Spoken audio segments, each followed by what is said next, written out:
ವಿಧಾತಾರಂ ವಿದ್ಯಾವಾರಿಧಿಚಂದಿರಂ ವಿದ್ಯಾರ್ಥಿವತ್ಸಲಂ ವಂದೇ ಮಹಾಮಹಿಮಸದ್ಗುರುಂ ಆಪಾದಮೌಲಿಪರ್ಯಂతం ಗುರುಣಾಂ ಆಕೃತಿಂ ಸ್ಮರೇತ್ ತೇನ ವಿಘ್ನಾಃ ಪ್ರಣಶ್ಯಂತಿ ಸಿದ್ಧ್ಯಂತಿ ಚ ಮನೋರಥಾಃ. ಶ್ರೀ ಗುರುಭ್ಯೋ ನಮಃ. ಹರಿ ಓಂ.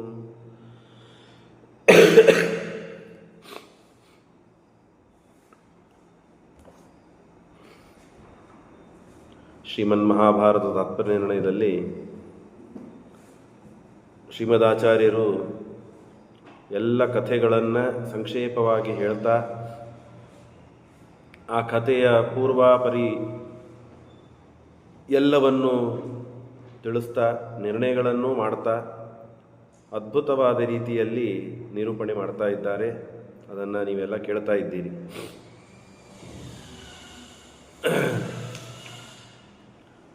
ಸ್ವಲ್ಪ ಹಿಂದೆ ಹೋಗಿ ಬರ್ತೇನೆ, ಅಂದರೆ ಸ್ವಲ್ಪ ಮುಂದಿನ ಕಥೆಗೆ ಅನುಕೂಲವಾಗ್ತದೆ.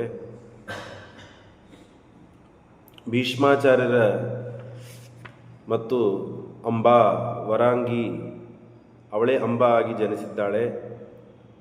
ಪರಸ್ಪರವಾಗಿ ದ್ವೇಷ ಸಾಗಿಸಬೇಕು, ನಡೀತಾ ಇದೆ.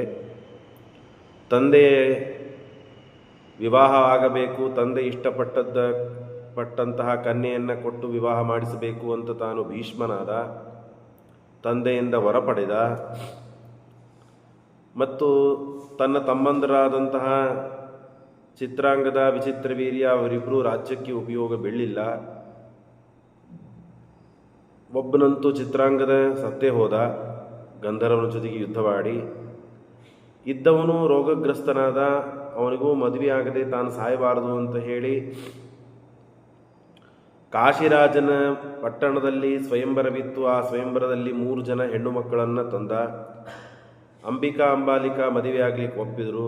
ಆದರೆ ಅಂಬಾ ಮಾತ್ರ ನಾನು ಸಾಲ್ವನನ್ನು ಅಪೇಕ್ಷಾ ಪಟ್ಟಿದ್ದೇನೆ, ಹಾಗಾಗಿ ಮದುವೆ ಆಗುವುದಿಲ್ಲ ಅಂತ ಹೇಳಿದ್ರು. ಆಯಿತು ಹೋಗು ಅಂತ ಕಳಿಸಿದ್ದು ಭೀಷ್ಮಾಚಾರ್ಯರು.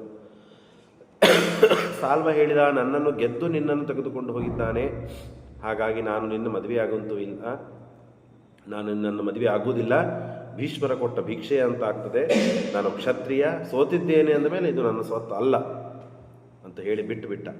ಮತ್ತೆ ಭೀಷ್ಮರ ಹತ್ರ ಬಂದರು. ಹೀಗೆ 6 ವರ್ಷ ಆಯಿತು, ಬೇಸತ್ತು ಹೋದ್ಲು. ಹಾಗಾಗಿ ಕೊನೆಗೆ ಪರಶುರಾಮ ದೇವರ ಹತ್ರ ಬಂದಳು. ಪರಶುರಾಮ ದೇವರು ಹೇಳಿದ್ದು, ಭೀಷ್ಮಾಚಾರ್ಯರ ಜೊತೆಗೆ ನಿನ್ನ ಮದುವೆ ಮಾಡಿಸ್ತೇನೆ, ಅವನು ನನ್ನ ಶಿಷ್ಯ, ನನ್ನ ಮಾತು ಕೇಳ್ತಾನೆ, ಆಗಲಿ ಅಂತ ಸಂತೋಷಪಟ್ಟಳು. ಭೀಷ್ಮಾಚಾರ್ಯರಿಗೆ ಪರಶುರಾಮ ದೇವರು ಹೇಳುತ್ತಾರೆ, ಇಲ್ಲ, ನಾನು ಪ್ರತಿಜ್ಞೆ ಮಾಡಿದ್ದೇನೆ, ಹಾಗಾಗಿ ನಾನು ಮದುವೆ ಆಗಲಿಕ್ಕೆ ಸಾಧ್ಯವಿಲ್ಲ, ನನ್ನ ಮಾತು ಮೀರಿದರೆ ಯುದ್ಧ ಮಾಡಬೇಕಾಗ್ತದೆ. ಆಗಲಿ ಸ್ವಾಮಿ, ಯುದ್ಧ ಆಡ್ತೀನಿ, ಆದರೆ ನಾನು ಮಾಡಿದ ಪ್ರತಿಜ್ಞೆ ನಾನು ಬಿಡಲಿಕ್ಕೆ ಸಾಧ್ಯವಿಲ್ಲ.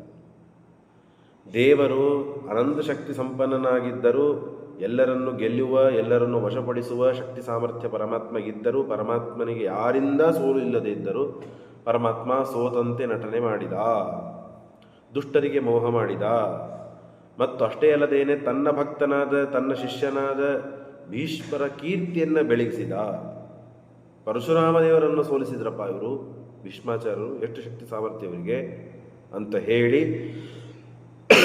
ದೀರ್ಘಕಾಲದ ಅಧ್ಯಯನ ಮಾಡಿದ ಕಾರಣಕ್ಕೆ ಹೆಚ್ಚಿಗೆ ಕೀರ್ತಿ ಕೊಡಬೇಕು ಅಂತಲೂ ಒಂದೇ ಅಭಿಪ್ರಾಯದಿಂದ, ಮತ್ತು ಈ ಪರಶುರಾಮ ದೇವರು ಸಾಮಾನ್ಯ ಒಬ್ಬ ಮನುಷ್ಯ ಅಂತ, ಮಾನವ ಋಷಿ ಅಂತ ತೋರಿಸೋದಕ್ಕೆ ಪರಮಾತ್ಮ ಸೋತಂತೆ ನಟನ ಮಾಡಿದ. ಆಗ ನೋಡಮ್ಮ, ನಾನು ಸೋತು ಹೋಗ್ಬಿಟ್ಟೆ, ಭಾರಿ ಪರಾಕ್ರಮಿ, ಅವನನ್ನು ಏನು ಮಾಡಲಿಕ್ಕಾಗಲಿಲ್ಲ ಅಂತ ಸೋತು ಪಾಪ ಆ ಅಂಬಾ ತಾನು ರುದ್ರದೇವರನ್ನು ಕುರಿತು ತಪಸ್ಸು ಮಾಡುತ್ತಾಳೆ. ರುದ್ರದೇವರು ಪ್ರತ್ಯಕ್ಷರಾದಾಗ ಒಂದು ಮಾಲೆಯನ್ನು ಕೊಡ್ತಾರೆ. ಈ ಮಾಲೆಯನ್ನು ಯಾರಿಗೆ ನೀನು ಕೊಡ್ತಿ ಹಾಕೊಳ್ಳಿಕ್ಕೆ, ಹಾಕೊಂಡ ವ್ಯಕ್ತಿಗೆ ಭೀಷ್ಮನನ್ನು ಕೊಲ್ಲುವ ಸಾಮರ್ಥ್ಯ ಬರ್ತದೆ. ಎಲ್ಲರ ಹತ್ರ ತಾನು ಆ ಮಾಲೆಯನ್ನು ತೆಗೆದುಕೊಂಡು ಹೋಗ್ತಾಳೆ. ತಾನು ಹೋದಾಗ ಆ ಮಾಲೆಯನ್ನು ಯಾರೂ ಹಾಕೊಳ್ಳಿಕ್ಕೆ ತಯಾರೇ ಆಗೋದಿಲ್ಲ. ಯಾಕೆ? ಭೀಷ್ಮರನ್ನು ಕೊಲ್ಲಬೇಕಾ ಈ ಮಾಲೆ ಹಾಕ್ಕೊಂಡು? ಸಾಧ್ಯನೇ ಇಲ್ಲ. ಆಗದೇ ಇದ್ದ ಕೆಲಸವನ್ನು ಹೇಳುವುದು, ಮಾಡುವುದು ಅತ್ಯಂತ ಅಸಾಧ್ಯವಾದ ಕೆಲಸ, ಹಾಗಾಗಿ ನಾವು ಮಾಡಲಿಕ್ಕೆ ಸಾಧ್ಯವಿಲ್ಲ, ನಾವು ಹಾಕೊಳ್ಳೋದಿಲ್ಲ ಅಂತ ಹೇಳಿದಾಗ ಕೊನೆಗೆ ಯಾರೂ ಕೇಳಲಿಲ್ಲ ಈಕಿನ ಮಾತನ್ನು, ವಿಶ್ವಾಸನೂ ಮಾಡಲಿಲ್ಲ. ಯಾಕೆ ನಾವು ಭೀಷ್ಮರನ್ನು ಕೊಲ್ಲಬೇಕು? ಅವರ ದ್ವೇಷ ಯಾಕೆ ಸಾಧಿಸ್ಕೋಬೇಕು, ಬೇಡವೇ ಬೇಡ ಅಂತ, ಆ ತಾಪತ್ರಯನೇ ಬೇಡ ಅಂತ ಬಿಟ್ಬಿಟ್ರು. ಕೊನೆಗೆ ದ್ರುಪದ ರಾಜನ ಪಟ್ಟಣಕ್ಕೆ ಬರ್ತಾಳೆ. ದ್ರುಪದ ಅಂತಾನೆ ನನ್ನ ಗೆಳೆಯ ಅವನು, ನಾವು ಒಪ್ಪಂದರ ಮೇಲೆ ಇತ್ತಿದ್ದೇವೆ, ಒಪ್ಪಂದ ಇದೆ ನಮಗೆ ಅವನಿಗೆ, ಆರಾಮಾಗಿ ಇದ್ದೇವೆ, ಯಾಕೆ ಸಮಸ್ಯೆ ನಮಗೆ ಬೇಡ. ಕೊನೆಗೆ ಆ ದ್ರುಪದ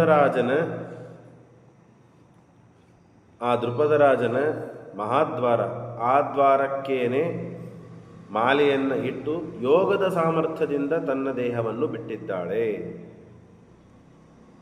ಅಷ್ಟರಲ್ಲೇನೆ ಈ ಕಡೆ ದ್ರುಪದ ರಾಜ ಮಕ್ಕಳು ಬೇಕು ಅಂತ ರುದ್ರದೇವರನ್ನು ಕುರಿತು ತಪಸ್ಸು ಮಾಡ್ತಾ ಇದ್ದ. ಆಗ ಶಂಭು ರುದ್ರದೇವರು ಬಂದು ವರವನ್ನು ಕೊಡ್ತಾರೆ, ನಿನಗೆ ಮಕ್ಕ ಆಗ್ತದೆ, ಆದರೆ ಹೆಣ್ಣು ಮಗಳಾಗ್ತಾಳೆ ಅಂತಂದರೆ ಅವರಂದರು, ಇಲ್ಲ ಸ್ವಾಮಿ, ನಾನಿಷ್ಟು ತಪಸ್ಸು ಮಾಡಿದ್ದೇನೆ, ಗಂಡು ಸಂತಾನ ಆಗಬೇಕಂತೆ ನಾನು ತಪಸ್ಸು ಮಾಡಿದ್ದು, ಈಗ ಒಮ್ಮೆ ಆಗ್ತದೆ ಅಂತಂದರೆ ನನಗೆ ಸಾಧ್ಯವಿಲ್ಲ, ಗಂಡೇ ಬೇಕು ನನಗೆ ಅಂತ ಕೇಳಿದ್ದಕ್ಕೆ, ಆಗಲಿ ಮೊದಲಿಗೆ ಹೆಣ್ಣು ಹುಟ್ಟುತ್ತಾಳೆ, ಅವಳೇ ಗಂಡಾಗ್ತಾಳೆ ಅಂದಾಗ, ಸರಿ ಆಗಲಿ, ಹೇಗಾದರೂ ಸರಿ, ನಾನು ಗಂಡು ಬೇಕು ಅಷ್ಟೇ, ಮೊದಲಿಗೆ ಹೆಣ್ಣು ಹುಟ್ಟಿದ್ರೇನು ಗಂಡು ಹುಟ್ಟಿದ್ರೇನು, ಗಂಡಾದರೆ ಸಾಕು ನನಗೆ, ಸರಿ ಆಯಿತು. ಶಿಖಂಡಿನಿ ಅಂತ ಹೇಳಿ ಆ ಹೆಣ್ಣೆ ಆಗಿದ್ದರೂ ಗಂಡು ಅಂತ ಎಲ್ಲ ಕಡೆಗೆ ಹೇಳ್ತಾನೆ. ಗಂಡು ಕೂಸು ಹುಟ್ಟಿದಾಗ ಏನೇನು ಸಂಸ್ಕಾರಗಳಾಗಬೇಕೋ ಎಲ್ಲ ಸಂಸ್ಕಾರಗಳನ್ನು ಮಾಡ್ತಾನೆ. ಆ ಎಲ್ಲ ಸಂಸ್ಕಾರಗಳನ್ನು ಮಾಡಿದ ಮೇಲೆ ಅವಳಿಗೆ ಒಂದು ಹೆಣ್ಣು ಕೂಸುವನ್ನು ದರ್ಶನ ಅಂತನವ ಅಧಿಪತಿಯ ಕನ್ಯೆ ಹುಡುಗಿ, ಆ ಹುಡುಗಿಯನ್ನು ತಂದು ಮದುವೆನೂ ಮಾಡ್ತಾನೆ ತನ್ನ ಮಗಳಿಗೆ. ಗೊತ್ತಾಯಿತು ಮದುವೆ ಆದಮೇಲೆ, ನೀ ನನ್ನ ಹೆಣ್ಣನ ಜೊತೆಗೆ ಮದುವೆ ಮಾಡಿ ಅಪ್ಪ, ಗಂಡ ಅಲ್ಲದು ಅಂದಾಗ ಅವನಿಗೆ ಭಾಳ ದುಃಖವಾಯಿತು. ನನ್ನ ಮಗಳಿಗೆ ನಾನು ಮೋಸ ಮಾಡಿದೆ, ನನಗೆ ಅವನು ಮೋಸ ಮಾಡಿದ ರಾಜ, ದ್ರುಪದ ರಾಜ ಅಂತ ಹೇಳಿ ಸಂತಾಪದಿಂದ ಯುದ್ಧಕ್ಕೆ ಬರೆದಾಗ ತಾನು ಅಂದರೆ ಶಿಖಂಡಿನಿ ಕಾಡಿಗೆ ಹೋಗ್ತಾಳೆ. ಕಾಡಿಗೆ ಹೋದಾಗ ಅಲ್ಲಿ ಒಂದು ಚಮತ್ಕಾರ ನಡೀತದೆ. ಅಳತಾ ಕೂತಿರ್ತಾಳೆ. ಅಲ್ಲಿ ತುಂಬುರು ಅಂತನ್ನುವ ಗಂಧರ್ವ, ಸ್ಥೂಲಕರ್ಣ ಅಂತ ಅವನ ಹೆಸರು, ಗಟ್ಟಿಯಾದ ಕಿವಿಯನ್ನು ಪಡೆದಿರ್ತಾನೆ, ಹಾಗಾಗಿ ಸ್ಥೂಲಕರ್ಣ ಅಂತ ಅವನಿಗೆ ಕರೀತಾರೆ. ಆ ವ್ಯಕ್ತಿ, ಅಳಬೇಡಮ್ಮ, ಒಂದು ದಿವಸ ಸಲುವಾಗಿ ನನ್ನ ಶರೀರ ನಿನಗೆ ಕೊಡ್ತೇನೆ, ನಿನ್ನ ಶರೀರ ನಾನು ತಗೊಳ್ತೇನೆ, ಆಯಿತು ಅಂತ ಹೇಳಿ ತನ್ನ ಶರೀರವನ್ನು ಸತಸ್ಯೈ ಸ್ವಂ ವಪು ಪ್ರಾದಾತ್ ತದೀಯಂ ಜಗ್ರೇ ತಥಾ ಅಂಶೇನ ಪುಂಸ್ತ್ವ ಭಾವಾರ್ಥಂ ಪೂರ್ವದೇಹೇ ಸಮಾಸ್ಥಿತಃ ಪುಂಸ್ತ್ವಾಂ ಸ್ತ್ರೀತ್ವಂ ಭವೇತ್ ಕ್ವಾಪಿ ತಥಾಪ್ಯನ್ನೇ ಪುಮಾನ್ ಭವೇತ್ ಸ್ತ್ರೀಣಾಂ ನೈವ ಹಿ ಪುಂಸ್ತ್ವಂ ಸ್ಯಾತ್ ಬಲವತ್ ಕಾರಣೈರಪಿ. ಇದನ್ನು ಸ್ವಲ್ಪ ಸಮಾಧಾನವಾಗಿ ನಿಧಾನವಾಗಿ ಕೇಳಬೇಕು ವಿಷಯ. ಶ್ರೀಮದಾಚಾರ್ಯ ವಿಷಯದಲ್ಲಿ ನಿರ್ಣಯ ಕೊಡ್ತಾರೆ. ತುಂಬುರು ಎಂಬ ಗಂಧರ್ವ ತನ್ನ ದೇಹವನ್ನು ಪಡೆದ ಅಂದರೇನು, ಆ ಶಿಖಂಡಿನಿ ಹೆಣ್ಣು, ಆ ಹೆಣ್ಣು ದೇಹವನ್ನು ತಾನು ಪಡೆದ, ಗಂಡು ದೇಹವನ್ನು ತಾನು ಅವಳಿಗೆ ಕೊಟ್ಟ. ಇದು ಆಗುವುದು ಬಹಳ ಕಠಿಣ ಇದೆ. ಗಂಡು ಹೆಣ್ಣಾಗಬಹುದು, ಕೊನೆಗೆ ಮತ್ತು ಆ ಹೆಣ್ಣಾದದ್ದು ಗಂಡೇ ಆಗ್ತದೆ. ಗಂಡು ಹೆಣ್ಣಾಗಬಹುದು ಅಂದ್ರೇನು, ಆ ಹೆಣ್ಣಿನ ಹಾವಭಾವಗಳು ಬರಬಹುದು. ಮತ್ತೆ ಪುನಃ ಕೊನೆಗೆ ಏನಾದರೂ ಬಲವತ್ತರ ಕಾರಣ ಇರೋದರಿಂದ ಗಂಡು ಹೆಣ್ಣಾಗಿ ಪರಿವರ್ತನೆಯಾಗಿ ಮತ್ತೆ ಪುನಃ ಆ ಹೆಣ್ಣು ಗಂಡ ಆಗಿಬಿಡ್ತದೆ, ಮೂಲ ರೂಪ ಇದ್ದಂತೆ. ಆದರೆ ಹೆಣ್ಣು ಮಾತ್ರ ಗಂಡ ಆಗ್ಲಿಕ್ಕೆ ಸಾಧ್ಯವೇ ಇಲ್ಲ. ಶ್ರೀಮದಾಚಾರ್ಯ ಹೇಳ್ತಾರೆ, ಸ್ತ್ರೀಣಾಂ ನೈವ ಹಿ ಪುಂಸ್ತ್ವಂ ಸ್ಯಾತ್, ಏನಾದರೂ ಕಾರಣ ಇರಲಿ, ಬಲವತ್ ಕಾರಣೈರಪಿ ಅತಃ ಶಿವವರೇಭ್ಯೇಷ ಜಗ್ನೆ ಯೋಷೈವ ನಾನ್ಯಥಾ ಪಶ್ಚಾತ್ ಪುಂ ತನುಂ ಸೈಷಾ ಪ್ರವಿವೇಶ ಪುಂಯುತಾಂ ನಾಸ್ಯಾ ದೇಹ ಪುಂಸ್ತ್ವಂ ಆಪ ನ ಚ ಪುಂಸಾ ಅನಧಿಷ್ಠಿತೆ ಪುಂ ದೇಹೇ ನಿವಸತ್ಸಾಪಿ ಗಂಧರ್ವೇಣ ತದಿಷ್ಠಿತಂ. ಹಾಗಾದರೆ ಮತ್ತೇನಾಯ್ತಿಲ್ಲಿ ಅಂದಾಗ, ಪುರುಷ ಇವನು ಸ್ತ್ರೀಯಾಗಿ ಆಗಬಹುದು. ಅದಕ್ಕೆ ದೃಷ್ಟಾಂತ ಅರ್ಜುನ. ಅರ್ಜುನ ಇದ್ದಾನೆ. ಅಜ್ಞಾತವಾಸ ಬಂದಾಗ ಊರ್ವಶಿಯ ಶಾಪ ಆಗಿ ಅವನು ಸ್ತ್ರೀಯಾದ, ನಪುಂಸಕನಾದ ಅಂತ ನಾವು ಕೇಳ್ತೇವೆ. ಅಂದ್ರೇನರ್ಥ? ಆ ಹಾವಭಾವಗಳು ಬಂದು, ನಾಚಿಕೆ ಇತ್ಯಾದಿಗಳು ಏನೇನು ಬರಬೇಕು ಹೆಣ್ಣಿಗೆ, ಆ ಧರ್ಮಗಳೆಲ್ಲ ಬಂದು ಊರ್ವಶಿ ಶಾಪದಿಂದ ಸ್ತ್ರೀ ಅವನಿಗೆ ಹಾವಭಾವಗಳೆಲ್ಲ ಬಂತು. ಆದರೆ ಇಲ್ಲಿ ಗಂಧರ್ವ ತನ್ನ ದೇಹವನ್ನು ಕೊಟ್ಟ ಅಂದ್ರೇನು? ತಾನೇ ಅಲ್ಲಿದ್ದ ಒಂದು ಅಂಶದಿಂದ, ತಾನೇ ಅಲ್ಲಿ ಒಂದು ಅಂಶದಿಂದ ಇದ್ದು ತನ್ನ ಏನು ಸ್ಥೈರ್ಯಧೈರ್ಯಗಳು, ಪರಾಕ್ರಮಗಳು ಮುಂತಾದವುಗಳು ಏನು ಪುರುಷನಿಗೆ ಇದ್ದ ಲಕ್ಷಣಗಳಿವೆಯೋ ಆ ಲಕ್ಷಣವನ್ನು ತಾನು ತೋರಿಸಿದ. ಹೇಗೆ ಅಂತಂದರೆ, ಈಗ ಒಬ್ಬ ಸನ್ಯಾಸಿ ಇದ್ದಾನೆ, ಒಬ್ಬರು ಮನೆಗೆ ಹೋದ ಅಂದರೆ ಏನರ್ಥ? ಗೃಹಸ್ಥನಾದ ಅಂತ ಅಂತೀವೋ ಇಲ್ಲೋ? ಅಂದ್ರೇನು? ಮದುವೆ ಮಾಡಿಕೊಂಡ ಅಂತ ಅರ್ಥವ? ಅಲ್ಲ, ಗೃಹದಲ್ಲಿ ಪ್ರವೇಶ ಮಾಡಿದ, ಗೃಹಸ್ಥನಾದ ಅಂತ ಶಬ್ದ ಪ್ರಯೋಗ ಮಾಡ್ತೀವಿ. ಸನ್ಯಾಸಿ ಅಂತಂದ್ರೇನೆ ಸರ್ವಸಂಗ ಪರಿತ್ಯಾಗ ಮಾಡಿದವನು ಅಂತ ಅರ್ಥ. ಸರ್ವಸಂಗ ಪರಿತ್ಯಾಗ ಮಾಡಿದವನು ಗೃಹಸ್ಥನಾದ ಅಂದ್ರೆ ಏನರ್ಥ? ಮನೆಯಲ್ಲಿ ಪ್ರವೇಶ ಮಾಡಿದ. ಹೇಗೆ ನಾವು ವ್ಯವಹಾರ ಮಾಡ್ತೇವೋ ಹಾಗೆ ಇಲ್ಲಿಯೂ ಕೂಡ ಅವನು ಸ್ತ್ರೀ ದೇಹದಲ್ಲಿ ಪ್ರವೇಶ ಮಾಡಿದ. ಸ್ತ್ರೀ ದೇಹದಲ್ಲಿ ಪ್ರವೇಶ ಮಾಡಿದ ಮಾತ್ರಕ್ಕೆ ಪುರುಷನಂತೆ ಸ್ಥೈರ್ಯ ಗಾಂಭೀರ್ಯಾದಿಗಳೆಲ್ಲ ಬಂದವೇ ಹೊರತು ಆ ಸ್ತ್ರೀದು ಪುರುಷವಾಗಿ ಪೂರ್ಣ ಪರಿಣಾಮಗೊಂಡಿತ್ತು ಅಂತ ಅರ್ಥವಲ್ಲ. ಹಾಗಾಗಿ ಸ್ತ್ರೀಣಾಂ ನೈವ ಹಿ ಪುಂಸ್ತ್ವಂ ಸ್ಯಾತ್ ಬಲವತ್ ಕಾರಣೇರಪಿ ಅಂತನೋ ಮಾತಿಗೆ ಯಾವ ಚ್ಯುತಿ ಬರಲಿಲ್ಲ ಅಂತ ನಿರ್ಣಯವನ್ನು ತಿಳಿಸಿಕೊಡುತ್ತಾರೆ ಶ್ರೀಮದಾಚಾರ್ಯರು ಅನೇಕ ಮಾತಿನಿಂದ. ಈ ವಿಷಯಗಳಲ್ಲೆಲ್ಲ ಚರ್ಚೆ ಆಗಬೇಕು ಅಂದಾಗ ಸ್ಪಷ್ಟವಾಗ್ತದೆ. ಇರಲಿ, ಮತ್ತೊಮ್ಮೆ ಇದರ ಬಗ್ಗೆ ಮಾತನಾಡೋಣ. ಒಟ್ಟಾರೆ ಮನುಷ್ಯ ಅಂದರೆ ಪುರುಷ ಇವನು ಸ್ತ್ರೀಯಾಗಿ ಪರಿಣಾಮಗೊಂಡು ಮತ್ತೆ ಪುನಃ ಪುರುಷನೇ ಆಗ್ತಾನೆ. ಸ್ತ್ರೀ ಮಾತ್ರ ಎಂದೂ ಪುರುಷವಾಗುವುದಿಲ್ಲ.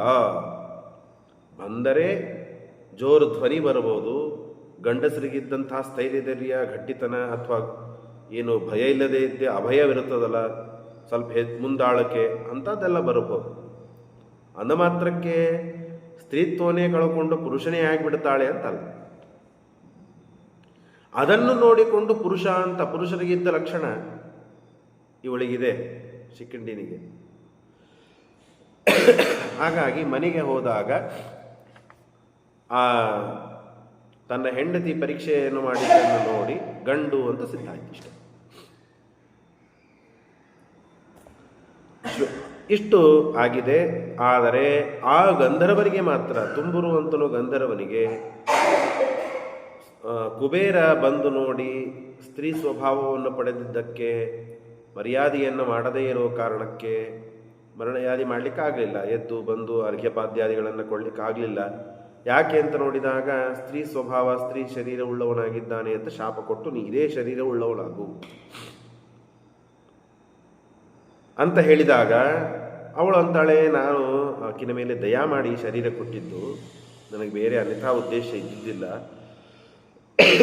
ಹಾಗಾಗಿ ನೀವು ದಯ ಮಾಡಬೇಕು ಅಂತಂದಾಗ ಅವಳು ಎಲ್ಲಿವರೆಗೆ ಈ ಭೂಮಿಯಲ್ಲಿ ಈ ದೇಹದಿಂದ ಇರ್ತಾಳೋ, ಸಾಯುವುದಿಲ್ವೋ, ಅಲ್ಲಿವರೆಗೆ ನಿನಗೆ ಇದೇ ಶರೀರ. ಸತ್ತ ಮೇಲೆ ಮತ್ತೆ ಪುನಃ ನಿನ್ನ ಶರೀರ ನಿನಗೆ ಸಿಗ್ತದೆ ಅಂದಾಗ ಸರಿಯಾಗಲಿ ಅಂತ ತಾನು ಹಾಗೆ ಇರ್ತಾಳೆ. ಮರುದಿನ ಎಲ್ಲ ಘಟನೆ ಆಗಿಬಿಟ್ಟಿರುತ್ತದೆ. ಹಾಗಾಗಿ ತದಾ ಪುಂಸ್ತ್ವಂ ಪುನರ್ಯಾಸಿ ಚಪಲತ್ವಂ ಇದೀರಿತಾ ಸಹ ಶಿಖಂಡಿನಿ ನಾಮ ಅಭೂತ್ ಅಸ್ತ್ರಶಸ್ತ್ರ ಪ್ರತಾಪವಾನ್. ಶಿಖಂಡಿನಿ ಇದ್ದಿದ್ದು ಶಿಖಂಡಿ ಆದ್ಲು. ಅಸ್ತ್ರಶಸ್ತ್ರಗಳನ್ನು ಭಾರಿ ಕಲ್ತ್ಲು, ಭಾರಿ ಪರಾಕ್ರಮಿ ಆದ್ಲು. ಹಾಗೆ ತಾನು ಇಷ್ಟು ಈಕೆಯ ಕಥೆಯನ್ನು ಮುಗಿಸ್ತಾರೆ. ಆಗ ವಿಚಿತ್ರ ವೀರ್ಯ ಚಿತ್ರಾಂಗದ ಗಂಧರ್ವದಿಂದ ಸತ್ತೇ ಹೋಗಿದ್ದಾನೆ. ಇನ್ನು ಉಳಿದವನು ಯಾರು? ವಿಚಿತ್ರ ವೀರ್ಯ. ಆ ವಿಚಿತ್ರ ವೀರ್ಯ ಅತೀ ಭೋಗಾಸಕ್ತ, ಕಾಮಾಸಕ್ತ. ಹಾಗಾಗಿ ಅವನಿಗೆ ಕೆಟ್ಟ ರೋಗ ಆಗಿಬಿಡ್ತು. ಯಕ್ಷ್ಮ ಅಂತನೋ ಒಂದು ರೋಗದಿಂದ ಅವನು ಸತ್ತೇ ಹೋಗಿಬಿಟ್ಟ. ಅಂಬಿಕಾ ಮತ್ತು ಅಂಬಾಲಿಕಾ ಇವರಿಬ್ಬರು ವಿಧವೆಯರಾದರು. ರಾಜ್ಯಕ್ಕೆ ಪುನಃ ಯಾರು ಅಂತ ಗತಿ ಇಲ್ಲ ಅಂತಾಯಿತು. ಭೀಷ್ಮಾಚಾರ್ಯರಿದ್ದಾರೆ. ಹಾಗಾಗಿ ಭೀಷ್ಮಾಚಾರ್ಯ ಹೇಳಿದ್ರು, ನಾನಂತೂ ರಾಜ್ಯ ಆಡೋದಿಲ್ಲ. ಏನಾಗಬೇಕು ಹಾಗಾದರೆ? ಮದುವೆ ಆಗಬೇಕು, ಸಂತಾನ ಆಗಬೇಕು, ರಾಜ್ಯಕ್ಕೆ ಮುಂದೆ ಸಿಂಹಾಸನದಲ್ಲಿ ಯಾರಾದರೂ ಇರಬೇಕು ಅಂದ್ರೂ ಸಲುವಾಗೇನೆ ಈ 3 ಜನರನ್ನು ಕರೆದುಕೊಂಡು ಬಂದರು ಭೀಷ್ಮಾಚಾರ್ಯರು. ಸ್ವಯಂವರವನ್ನು ಮಾಡಿ ಸ್ವಯಂವರದಲ್ಲಿ ಇದ್ದವರನ್ನು ಗೆದ್ದುಕೊಂಡು ಬಂದರು. ಅಂಬಾ ಹೋದ್ಲು. ಅಂಬ ಕಥೆಯನ್ನು ಕೇಳಿದ್ರಿ. ಅಂಬಿಕಾ ಅಂಬಾಲಿಕಾ ಇವರಿಬ್ಬರು ಮತ್ತೆ ವಿಧವೆಯರಾದರೂ ಸಂತಾನವೇ ಆಗಲಿಲ್ಲ. ಆಗ ಏನು ಮಾಡಬೇಕು ಅಂತ ವಿಚಾರ ಮಾಡಿ ಶಂತನು ಹೋಗಿಬಿಟ್ಟಿದ್ದಾರೆ ವರುಣಲೋಕಕ್ಕೆ. ಸತ್ಯವತಿ ದೇವಿ ತನ್ನ ಮಗನಾದ ವೇದವ್ಯಾಸ ದೇವರನ್ನು ಸ್ಮರಣೆ ಮಾಡ್ತಾರೆ. ಭಾರಿ ವಿಚಿತ್ರವಾದ ಕಥೆಗಳು, ವಿಚಿತ್ರವಾದ ಘಟನೆಗಳು. ಆ ಕರ್ಮ ಮನುಷ್ಯನ ಹೇಗೆಲ್ಲ ತಿರುಗಾಡಿಸ್ತದೆ, ಹೇಗೆಲ್ಲ ಬಗ್ಗಿಸ್ತದೆ, ಹೇಗೆಲ್ಲ ಕುಣಿಸ್ತದೆ, ಇದನ್ನು ಈ ಕಥೆಗಳಿಂದ ನಾವು ತಿಳಿಲಿಕ್ಕೆ ಸಾಧ್ಯ ಇದೆ. ಹೋಗಬೇಕಾದಾಗ ತಾಯಿಗೆ ಮಾತು ಕೊಟ್ಟು ಹೋಗಿರ್ತಾರೆ, ನೀನು ಯಾವಾಗ ನನ್ನನ್ನು ಸ್ಮರಣೆ ಮಾಡ್ತೀಯಲ್ಲ ಆವಾಗ ನಾನು ಬರ್ತೇನೆ, ನಿನಗೆ ದರ್ಶನ ಕೊಡ್ತೇನೆ. ಆಪತ್ತು ಬಂತು. ಸಿಂಹಾಸನದ ಮೇಲೆ ಯಾರೂ ಇಲ್ಲ, ಏನು ಮಾಡಬೇಕು ತಿಳಿಯಲಿಲ್ಲ. ಹಾಗಾಗಿ ಸತ್ಯವತಿ ದೇವಿ ತನ್ನ ಮಗನಾದ ವೇದವ್ಯಾಸ ದೇವರನ್ನು ಸ್ಮರಣೆ ಮಾಡ್ತಾಳೆ. ಅಸ್ಯ ಮಾತಾ ಅಸ್ಮರದಾಶು ಕೃಷ್ಣಂ.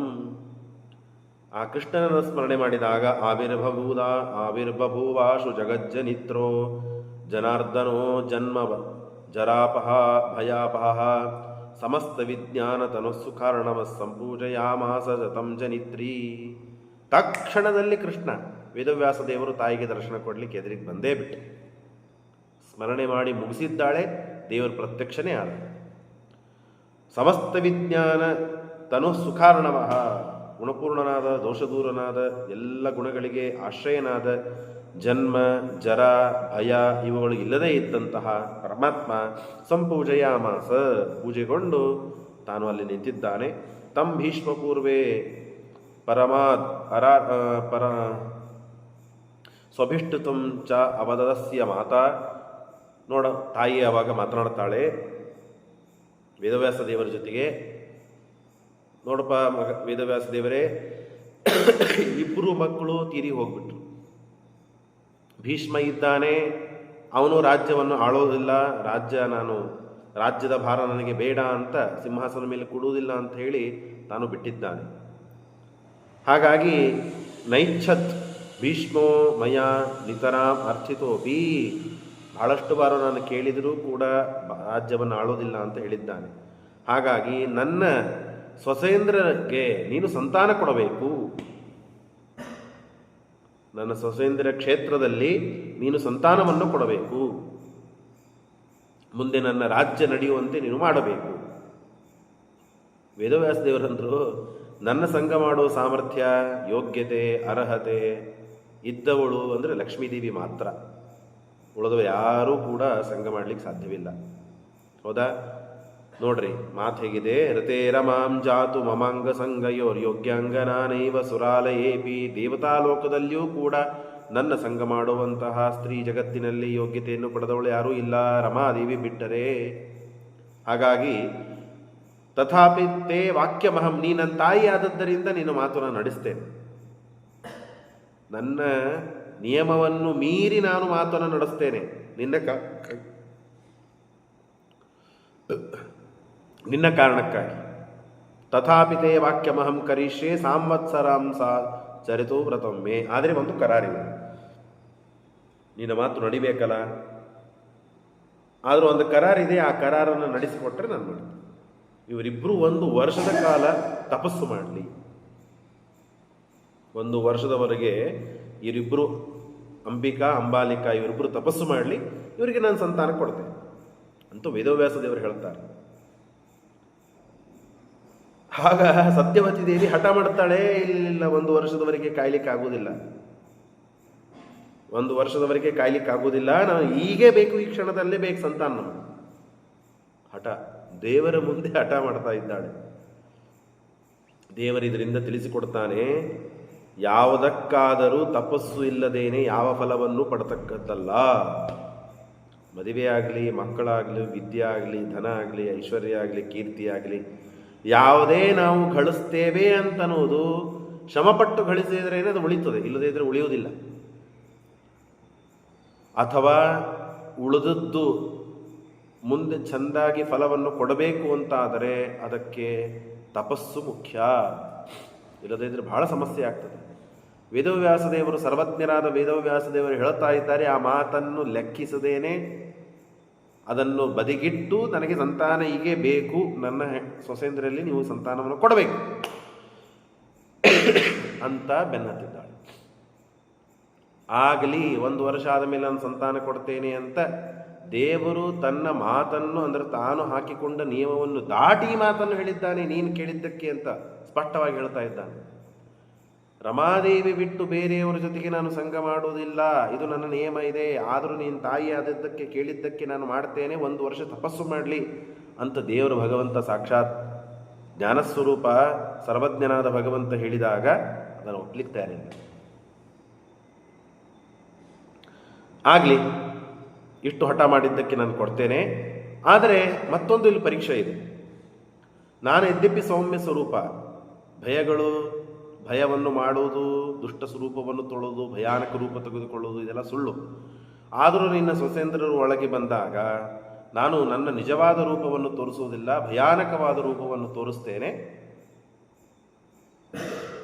ಅದನ್ನು ನೋಡಿ ಅವರು ಏನು ವಿಕಾರ ಪಡಿತಾರೋ ಹಾಗೆ ಸಂತಾನವಾಗ್ತದೆ ಅಂತ ದೇವರು ಮೊದಲೇ ಹೇಳಿಬಿಟ್ಟಿರ್ತಾನೆ. ಸೌಮ್ಯಸ್ವರೂಪೋ ಅತಿಭೀಷಣಂ ಮೃಷಾ ತಚ್ಚಕ್ಷುಷೋ ರೂಪಮಹಂ ಪ್ರದರ್ಶೇ.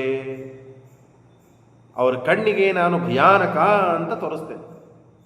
ಅವರು ನನ್ನ ಮೇಲೆ ಎಷ್ಟು ಭಕ್ತಿ ಇಡ್ತಾರೋ, ಹೇಗೆ ನನ್ನನ್ನು ಉಪಾಸನೆ ಮಾಡುತ್ತಾರೋ ಹಾಗೆ ಅವರು ಸಂತಾನ ಪಡಿತಾರೆ.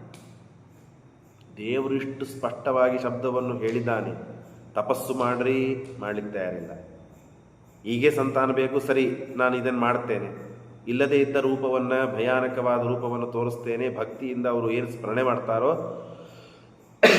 ಏನು ನನ್ನನ್ನು ನೆನೆಸ್ತಾರೋ ಅವರಿಗೆ ಆ ಫಲ ಸಿಗ್ತದೆ ಅಂತೂ ಇಷ್ಟು ಹೇಳಿದಾಗ, ಆಗಲಿ ಅಂತ ಸಹೇತ ಸಾ ತದ್ಯದಿ ಪುತ್ರಕೋ ಸ್ಯಾತ್ ಭವೇದ್ ಗುಣಾಟ್ಯ ಬಲವೀಜಿ ಯುಕ್ತ. ನಾನು ತೋರಿಸಿದ ರೂಪವನ್ನು ಸಹನೆ ಮಾಡಿ ತಾವು ಭಕ್ತಿ ಜ್ಞಾನಾದಿಗಳಿಂದ ಉಪಾಸನೆ ಮಾಡಿದರೆ ಗುಣಾಢ್ಯನಾದವನು, ಬಲವೀರ್ಯ ಯುಕ್ತನಾದ ಪುತ್ರ ಸಂತಾನ ಅವರಿಗೆ ಆಗ್ತದೆ ಅಂತ ದೇವರಿಷ್ಟು ಹೇಳ್ತಾನೆ. ಆಗ ಮೊದಲಿಗೆ ಒಳಗೆ ಕಳಿಸ್ತಾರೆ. ಒಂದು ರೂಮಿನಲ್ಲಿ, ಒಂದು ಕೋಣೆಯಲ್ಲಿ ವೇದವ್ಯಾಸ ದೇವರು ಕೂತಿರ್ತಾರೆ. ಆಗ ಅಂಬಿಕಾ ಅಂತನವಳನ್ನು, ಸೊಸೆಯನ್ನು ಮೊದಲಿಗೆ ಸತ್ಯವತಿ ಒಳಗೆ ಕಳಿಸ್ತಾಳೆ. ಕಳಿಸಿದಾಗ ಭಯಾನಕ ರೂಪ ತೋರಿಸ್ತಾನೆ ಭಗವಂತ. ಆ ರೂಪವನ್ನು ನೋಡ್ಲಿಕ್ಕಾಗದೆ ಕಣ್ಣು ಮುಚ್ಚಿಬಿಡ್ತಾಳೆ. ಇತೀರತೆ ಅಸ್ತುದಿತಸ್ತಯಾಗಮತ್ ಕೃಷ್ಣೋಂಬಿಕಾಂ ಸಾತು ಭಯಾನ್ಯಮೀಲಯತ್. ಭಯದಿಂದ ಕಣ್ಣು ನೆಮೀಲಯತ್, ಮುಚ್ಚಿಬಿಡ್ತಾಳೆ. ಮುಚ್ಚಿದಾಗ ಅಭುಚ್ಯತ ಸ್ಯಾತ್ ಧೃತರಾಷ್ಟ್ರನಾಮಕೋ ಗಂಧರ್ವರಾಟ್ ಪವನಾವೇಶಯುಕ್ತ. ಧೃತರಾಷ್ಟ್ರ ಯಾಕೆ ಕುಡ್ಡಾದ, ಯಾಕೆ ಕಣ್ಣು ಇಲ್ಲ ಅವನಿಗೆ? ಜನ್ಮ ಆರಭ್ಯ ಅವನು ಕುಡ್ಡ್ಯಾಕಾದ ಅಂತ ಕಥೆ ನಮಗೆ ಗೊತ್ತಿರಬೇಕು. ಯಾಕೆಂದ್ರೆ ದೇವರು ಹೇಳಿದ ಮಾತನ್ನ ಅದರ ಪ್ರಕಾರ ನಡೆದುಕೊಳ್ಳಿಲ್ಲ. ಅದಕ್ಕಾಗಿ ತಾನು ದೇವರು ವಿಚಿತ್ರವಾದ ರೂಪವನ್ನು, ಭಯಾನಕವಾದ ರೂಪವನ್ನು, ಇಲ್ಲದೇ ಇದ್ದದ್ದನ್ನು ಭಗವಂತ ತೋರಿಸಿದಾಗ ಕಣ್ಣು ಮುಚ್ಚಿಬಿಟ್ಲು. ಹಾಗಾಗಿ ಕಣ್ಣಿಲ್ಲದೇ ಇದ್ದ ವ್ಯಕ್ತಿಯಾಗಿ ಹುಟ್ಟಿದ. ಅಂಬಿಕಾ ಅಂತನೋಳಿಂದ ಅವನ ಹೆಸರು ಧೃತರಾಷ್ಟ್ರ. ನಿಜವಾಗಿ ಅವನ ಹೆಸರು ಧೃತರಾಷ್ಟ್ರನೇ. ಧೃತರಾಷ್ಟ್ರ ಅಂತನೋ ಗಂಧರ್ವ. ಧೃತರಾಷ್ಟ್ರ ಅಂತನೋ ಗಂಧರ್ವನೇ ಭೂಮಿಯಲ್ಲಿ ಅಂಬಿಕೆಯಿಂದ ವೇದವ್ಯಾಸ ದೇವರಿಂದ ಹುಟ್ಟಿದ್ದಾನೆ ಧೃತರಾಷ್ಟ್ರನಾಗಿ. ಭಾರಿ ಶಕ್ತಿ. ಕಣ್ಣಿಲ್ಲ ಅಂದ ಮಾತ್ರಕ್ಕೆ ಅವನು ದುರ್ಬಲ, ಹೇಡಿ, ಪುಕ್ಕ ಅಲ್ಲ. ಅವನು ಭಯಾನಕ ಶಕ್ತಿ ಸಾಮರ್ಥ್ಯ ಇದೆ ಅವನು. ಮುಂದೆ ನೀವು ನೋಡ್ತೀರಿ, ಭೀಮಸೇನ ದೇವರ ಉಕ್ಕಿನ ಪ್ರತಿಮೆಯನ್ನು ಚೂರ್ಣ ಮಾಡಿ ಹೋಗಿದ್ದಾನೆ ಅವನು, ಆಲಿಂಗನ ಮಾಡಿಕೊಂಡು. ನನ್ನ 100 ಮಂದಿ ಮಕ್ಕಳನ್ನು ಕೊಂದು ಹಾಕಿದ್ದಾನೆ, ಅವನನ್ನು ಆಲಿಂಗನ ಮಾಡ್ಕೋಬೇಕು, ಅವನನ್ನು ಕೊಲ್ಲಬೇಕು ಅಂತನ್ನುವ ದುರಾಲೋಚನೆಯಿಂದ ಉಕ್ಕಿನ ಹಿಂಸೆಯಿಂದ ಇವರಿಗೆ ಏನಾಗ್ತಿದ್ದಿಲ್ಲ. ಆದರೆ ಇಷ್ಟು ಇವನೊಳಗೆ ದ್ವೇಷ ಇದೆ ಭೀಮಸೇನ ದೇವರ ಬಗ್ಗೆ ಅಂತ ಸಮಾಜಕ್ಕೆ ತಿಳಿಸಬೇಕು ಅಂತ ಭೀಮಸೇನ ದೇವರಂತೆ ಒಂದು ಉಕ್ಕಿನ ಪ್ರತಿಮೆಯನ್ನು ಮಾಡಿಸಿ ಕೃಷ್ಣ ಮುಂದೆ ತಂದಿಡುತ್ತಾನೆ. ಅದನ್ನು ಆಲಿಂಗನ ಮಾಡಿದರೆ ಉಕ್ಕು ಅಂದ್ರೆ ಮುಗಿದೋಯ್ತು, ಭಾರಿ ಗಟ್ಟಿಯಾದ ಪದಾರ್ಥ. ಅಂಥ ಪದಾರ್ಥವನ್ನು ಆಲಿಂಗನ ಮಾಡಿ ಚೂರ್ಣ ಮಾಡಿ ಒಗಿತಾನೆ. ಯಾಕೆ ಗೊತ್ತಾ? ಧೃತರಾಷ್ಟ್ರನಲ್ಲಿ ವಾಯುದೇವರ ಆವೇಶವಿತ್ತು. ಅದನ್ನು ಶ್ರೀಮದಾಚಾರ್ಯ ತಿಳಿಸಿಕೊಡ್ತಾರೆ. ಧೃತರಾಷ್ಟ್ರ ನಾಮಕೋ ಗಂಧರ್ವರಾಟ್ ಪವನಾವೇಶಯುಕ್ತ. ವಾಯುದೇವರ ಆವೇಶವಿತ್ತು. ಹಾಗಾಗಿ ಅಷ್ಟು ಶಕ್ತಿ ಸಾಮರ್ಥ್ಯ ಆ ಧೃತರಾಷ್ಟ್ರನಲ್ಲಿ ಇತ್ತು.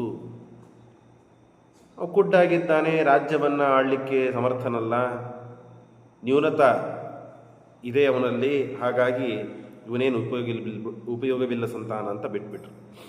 ಇನ್ನು ಉಳಿದವರು ಯಾರು? ಅಂಬಾಲಿಕರನ್ನು ಮತ್ತೆ ಒಳಗೆ ಸತ್ಯವತಿ ಕಳಿಸ್ತಾಳೆ. ಮತ್ತೆ ಅಂದರೆ ಮೊದಲೇ ಬಾರಿನೇ. ಒಂದನೇ ಬಾರಿ ಅಂಬಿಕೆಯನ್ನು ಕಳಿಸಿದಾಗ ಧೃತರಾಷ್ಟ್ರ ಎಂಬ ಗಂಧರ್ವ ಧೃತರಾಷ್ಟ್ರ ಎಂಬ ಹೆಸರಿನಿಂದ ವಾಯುದೇವರ ಆವೇಶಯುಕ್ತನಾಗಿ ಹುಟ್ಟಿದ್ದಾನೆ ಭೂಮಿಯಲ್ಲಿ. ಇನ್ನು ಎರಡನೇದಾಗಿ ಅಂಬಾಲಿಕಾ ಹೋಗ್ತಾಳೆ. ಹೋದಾಗ ಆ ದೇವರ ಭಯಾನಕವಾದ ರೂಪವನ್ನು ನೋಡಿ ಮೈ ತುಂಬೆಲ್ಲ ಬಿಳಿಯಾಗಿ ಬಿಟ್ಲಕ್ಕೆ, ಬೆಳುಪು ಬಂದ್ಬಿಡ್ತಕ್ಕೆ. ಹಾಗಾಗಿ ಆಗಿ ಹುಟ್ಟಿದ್ದವನೇ ಪಾಂಡುರಾಜ. ಪಾಂಡು ಅಂತಂದರೆ ಬಿಳುಪು, ಮೈ ತುಂಬೆಲ್ಲ ಬಿಳಿ ಬಿಳಿ ಬಿಳಿ ಆದದ್ದಕ್ಕಾಗಿ ಅದೊಂದು ರೋಗ. ಆ ರೋಗದಿಂದ ಪರಾವಹ ಮರುತ್ತವನು. ದೇವರು ಯಾಕೆ ಹುಟ್ಟಿದ, ಯಾರು ಆವೇಶ, ಏನು ಎಲ್ಲ ಶ್ರೀಮದಾಚಾರ್ಯ ತಿಳಿಸಿಕೊಡ್ತಾರೆ. ಪರಾವಹ ಅಂತನೂ ಮರುತ್. ಆ ಮರುತ್ತೇ ಪಾಂಡು ಆಗಿ ವಾಯುದೇವರ ಆವೇಶ ಇವನಲ್ಲೂ ಇದೆ. ಹಾಗಾಗಿ ವೀರ್ಯಾಧಿಕ, ಭಾರಿ ಶಕ್ತಿ ಸಾಮರ್ಥ್ಯ ಇವನಲ್ಲೂ ಇದೆ. ವಾಯುದೇವರ ಆವೇಶ ಇದ್ದಿದ್ದಕ್ಕಾಗೇನೆ ಎಲ್ಲ ಕಡೆಗೆ ನಾವು ಅರ್ಥ ಮಾಡಿಕೊಳ್ಳಬೇಕು. ಯಾರಾದರೂ ಒಬ್ಬ ರೂಪವಂತನಾಗಿದ್ದಾನೆ, ಗುಣವಂತನಾಗಿದ್ದಾನೆ, ಬಲಿಷ್ಠನಾಗಿದ್ದಾನೆ, ಏನೋ ವಿಚಿತ್ರವಾದ ನಮ್ಮಲ್ಲಿ ಇಲ್ಲದೇ ಇದ್ದ ಶಕ್ತಿ ಸಾಮರ್ಥ್ಯ ಜ್ಞಾನಾದಿಗಳು ಅವನಲ್ಲಿ ಕಾಣತು ಅಂದರೆ ವಾಯುದೇವರು ದೇವರ ವಿಶೇಷ ಸನ್ನಿಧಾನ ಇದೆ ಅಂತ ಅರ್ಥ. ಯದ್ಯದ್ ವಿಭೂತಿ ಮತ್ಸತ್ವಂ ಶ್ರೀಮದೂರ್ಜಿತಮೇವ. ಹೊರತು ಅವನ ಸಾಮರ್ಥ್ಯ ಅಲ್ಲದು. ಅವನ ಕರ್ಮಾನುಸಾರವಾಗಿ ದೇವರು ಅವನಲ್ಲಿ ನಿಂತು ಆ ಕೆಲಸವನ್ನು, ಆ ಸಾಮರ್ಥ್ಯವನ್ನು, ಆ ಜ್ಞಾನನೋ ಅಥವಾ ಸಾಮರ್ಥ್ಯನೋ ಅಥವಾ ಅಭೂತಪೂರ್ವವಾದ ಕಾರ್ಯಗಳನ್ನು ದೇವರು ಮಾಡಿಸ್ತಾನೆ. ಹಾಗಾಗಿ ವಾಯುದೇವರ ಆವೇಶ ಇತ್ತು. ಹಾಗಾಗಿ ಪಾಂಡುರಾಜ ಬಿಳುಪಿನಿಂದ ಹುಟ್ಟಿ ಪಾಂಡು ಅಂತ ನಾಮಕರಣ ಮಾಡಿಕೊಂಡು ವಾಯುದೇವರ ಆವೇಶ ಉಳ್ಳವನಾದ.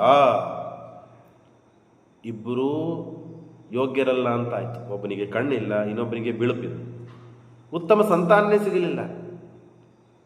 ಹೇಗಿದೆ ನೋಡ್ರಿ ಕರ್ಮದ ಚಕ್ರ ಹೇಗಿದೆ. ಯಾವ ಭೀಷ್ಮಾಚಾರ್ಯರು ನಾನು ಈ ಸತ್ಯವತಿಯಲ್ಲಿ ಹುಟ್ಟಿದ ಸಂತಾನವನ್ನೇ ರಾಜ್ಯದ ಸಿಂಹಾಸನ ಮೇಲೆ ಕೂಡಿಸ್ತೇನೆ, ನಾನು ಮದುವೆಯೇ ಆಗೋದಿಲ್ಲ ಅಂತ ಮಾಡಿದ ಪ್ರತಿಜ್ಞೆ ಅತ್ಯಂತ ಭೀಕರವಾಗಿತ್ತು. ಭೀಷ್ಮ ಅಂತ ನಾಮಕರಣ ಆಯಿತು ಅವನಿಗೆ. ಆದರೆ ಆ ಪ್ರತಿಜ್ಞೆ ಮಾಡಿದ್ದು, ಆ ಪ್ರತಿಜ್ಞೆ ನಡಿಬೇಕಲ್ಲ, ನಡೀತಾ ಇದೆ. ಆದರೆ ಸಿಂಹಾಸನದ ಮೇಲೆ ಯೋಗ್ಯವಾದ ಒಬ್ಬ ವ್ಯಕ್ತಿ ಬಂದು ಕೂಡ್ತಾನೆ ಅಂತಂದರೆ ಇಲ್ಲ ಅಂತಾಗಿದೆ. ಮೊದಲಿಬ್ಬರು ಚಿತ್ರಾಂಗದ ವಿಚಿತ್ರ ವೀರ್ಯ, ಅವರು ಯೋಗ್ಯರಿದ್ದಿದ್ದಿಲ್ಲ, ಸತ್ಯ ಹೋಗ್ಬಿಟ್ರು. ಇನ್ನು ಇದ್ದವರು ಧೃತರಾಷ್ಟ್ರ, ಭಯಾನಕ ಸಾಮರ್ಥ್ಯ, ಆದರೆ ಕುಡ್ಡಾಗ್ಬಿಟ್ಟ. ಪಾಂಡುರಾಜ ಪಾಂಡುರೋಗದಿಂದ ಇದ್ದ. ಹಾಗಾಗಿ ಒಳ್ಳೆ ಸಂತಾನ ಬೇಕು ಅಂತ ಹೇಳಿ ಈ ಅಂಬಿಕೆಯನ್ನು ಮತ್ತೆ ಪುನಃ ನೀವು ಹೋಗು ಮತ್ತೊಂದು ಸಂತಾನ ಕೊಡ್ತಾರೆ ವೇದವ್ಯಾಸದೇವರು. ಅದೇನು ಮಂತ್ರಾಕ್ಷತೆಯ ಹಣ್ಣನ್ನ ಕೊಡ್ಲಿಕ್ಕೆ ಸಂತಾನ ಅಂದರೆ? ಆದರೂ ವೇದವ್ಯಾಸದೇವರು ಆಗಲಿ ಅಂತಂದರು. ಆಗ ಆ ವೇದವ್ಯಾಸದೇವರ ಭಯಾನಕ ರೂಪ ನೋಡಿ ಗಾಬರಿಯಾಗಿ ಒಳಗೆ ಹೋಗಲಿಲ್ಲ. ಇನ್ನೊಂದು ಬಾರಿ ತನ್ನ ದಾಸಿಯನ್ನು ಒಳಗೆ ಕಳಿಸ್ತಾಳೆ. ಆ ದಾಸಿಯನ್ನು ಒಳಗೆ ಕಳಿಸಿದರೆ ದಾಸಿ ದೇವರ ಅತ್ಯಂತ ಪರಮಭಕ್ತಳು. ವೇದವ್ಯಾಸದೇವರು ಮತ್ತೆ ತೋರಿಸುವ ಇಲ್ಲದೇ ಇದ್ದ ರೂಪವನ್ನೇ ತೋರಿಸ್ತಾರೆ. ಅಂದರೆ ನಿಜವಾದ ತಮ್ಮ ರೂಪ ಇಲ್ಲದೇ ಇದ್ದ ಭಯಾನಕ ರೂಪವನ್ನು ತೋರಿಸಿದರೆ ದೇವರ ಭಕ್ತಳವಳು. ಹಾಗಾಗಿ ಉಕ್ತ್ವೇತಿ ಕೃಷ್ಣಂ ಪುನರೇವ ಚ ಸ್ನುಷಾಂ ತ್ವಯಾ ಅಕ್ಷ್ಣೋರ್ಹಿ ನಿಮೀಲಯಂ ಪುರಾ ಕೃತಸ್ತತಸ್ತೆ ಸುತ ಆಸ ಚಾಂದತಃ ಪುನಃ ಕೃಷ್ಣಮುಪಾಸ ಭಕ್ತಿತಃ. ಇಲ್ಲ, ಒಬ್ಬ ಕುಡ್ಡಾದ, ಒಬ್ಬ ಪಾಂಡುರೋಗ ಉಕ್ತನಾದ, ಹಾಗಾಗಿ ಉತ್ತಮ ಸಂತಾನ ಆಗಲಿಲ್ಲ, ಮತ್ತೊಮ್ಮೆ ಸಂತಾನ ಕೊಡ್ರಿ ಅಂದಾಗ ಆಗಲಿ. ಆಗ ಈ ದಾಸಿಯನ್ನು ಕಳಿಸಿದ್ದಕ್ಕಾಗಿ ಅವಳು ಪರಮಾತ್ಮನ ಅತ್ಯಂತ ಪರಮ ಭಕ್ತಳಾದದ್ದರಿಂದ ದೇವರನ್ನೇ ಉಪಾಸನೆ ಮಾಡ್ತಾ, ದೇವರನ್ನೇ ಭಕ್ತಿಯಿಂದ ದೇವರ ಆರಾಧನೆ ಮಾಡಿ, ಸಾತನಂ ಪರಮಾನಂದ ತನಂ ಗುಣಾರ್ಣವಂ ಸಂಪ್ರಾಪ್ಯ ಭಕ್ತಿಯ ಪರೈವರೇಮೇ, ಭಕ್ತಿಯಿಂದ ದೇವರನ್ನು ಉಪಾಸನೆ ಮಾಡಿದ್ದಕ್ಕಾಗಿ ಉತ್ತಮ ಸಂತಾನ ಜನಿಸಿದೆ. ಯಾರದು? ವಿದುರ, ವೇದವ್ಯಾಸ ದೇವರ ಮಗ ಅವನು. ವಿದುರ ಯಾಕೆ ಹುಟ್ಟುವ ಪ್ರಸಂಗ ಬಂತು? ವಿದುರ ಅಂತಂದ್ರೆ ಯಾರವನು? ಯಮಧರ್ಮರಾಜ. ಆ ಯಮಧರ್ಮರಾಜ ಅವತಾರ ಮಾಡಿದ್ದಾನೆ. ಅಂದರೆ ಚಿತ್ರಾಂಗದ ವಿಚಿತ್ರ ವೀರ್ಯ ಆದ ಮೇಲೆ ವೇದವ್ಯಾಸ ದೇವರನ್ನು ಸತ್ಯವತಿ ಪ್ರಾರ್ಥನೆ ಮಾಡಿದ್ದಕ್ಕೆ ವೇದವ್ಯಾಸ ದೇವರು ಪ್ರತ್ಯಕ್ಷರಾಗಿ ಸಂತಾನ ಕೊಡ್ರಿ ಅಂತ ಕೇಳಿದರೆ ಕೊಡುವುದಿಲ್ಲ. ಯಾಕೆಂದರೆ ಸಂಘ ಮಾಡುವ ಯೋಗ್ಯತೆ ಕೇವಲ ಲಕ್ಷ್ಮೀದೇವಿಗೆ ಮಾತ್ರ ಇದೆ. ಆದರೂ ನಿನ್ನ ಮಾತಿಗೆ ನಾನು ಕೊಡ್ತೇನೆ, ಆದರೆ ತಪಸ್ಸು ಆಗಬೇಕಂದ್ರೆ ತಪಸ್ಸು ಮಾಡುವುದು ಬೇಡ, ಹೀಗೆ ಬೇಕು ಅಂತ ಕೇಳಿದ್ಲು. ಆಗಲಿ ನಾನು ಭಯಾನಕ ರೂಪ ತೋರಿಸ್ತೇನೆ ಅಂತ ಹೇಳಿದ. ಆಗಲಿ ಅಂತ ಒಪ್ಪಿಕೊಂಡ್ರು. ಒಳಗೆ ಹೋಗಿ ಗಾಬರಿಯಾಗಿ ಒಬ್ಬ ಕುಡ್ಡಾದ, ಒಬ್ಬ ಪಾಂಡುರೋಗ ಯುಕ್ತನಾದ, ಮತ್ತೊಬ್ಬಳನ್ನು ದಾಸಿಯನ್ನೇ ಕಳಿಸಿದಾಗ ದೇವರ ಮೇಲೆ ಅತ್ಯಂತ ಭಕ್ತಿಯಿಂದ, ದೇವರಿಗೆ ಕಾಮಕ್ರೋಧಗಳೇ ಇಲ್ಲ ಅಂತ ಮೇಲೆ ಈ ವಿರೂಪವನ್ನು ದೇವರು ತೋರಿಸ್ತಾನೆ, ಅಂದರೆ ಕೇವಲ ನಾಟಕ ಅಂತ ದೇವರ ಸಚ್ಚಿದಾನಂದ ವಿಗ್ರಹ ರೂಪವನ್ನೇ ನೆನೆಸ್ತಾ ಅವಳು ತಾನು ಸಂತಾನ ಪಡೆದಿದ್ದಕ್ಕೆ ಹುಟ್ಟಿದವನೇ ವಿದುರ. ಆ ವಿದುರ ಯಮಧರ್ಮರಾಜನ ಅವತಾರ. ಆ ಯಮಧರ್ಮರಾಜನಿಗೆ ಭೂಮಿ ಮೇಲೆ ಹುಟ್ಟುವ ಪ್ರಸಂಗ ಏನು ಬಂತು ಅಂತ ಕೇಳಿದರೆ, ಒಬ್ಬರು ಋಷಿಗಳು, ಮಾಂಡವ್ಯ ಅಂತನೂ ಋಷಿಗಳು.